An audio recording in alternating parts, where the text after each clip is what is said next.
IIT जाना है तो जिद्दी तो होना ही पड़ेगा ना।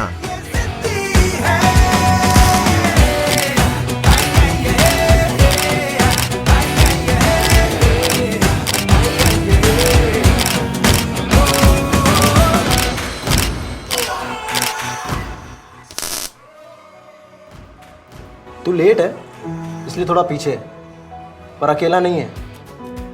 लास्ट मोमेंट तक लड़ेंगे, IIT क्रैक करेंगे, ठीक है?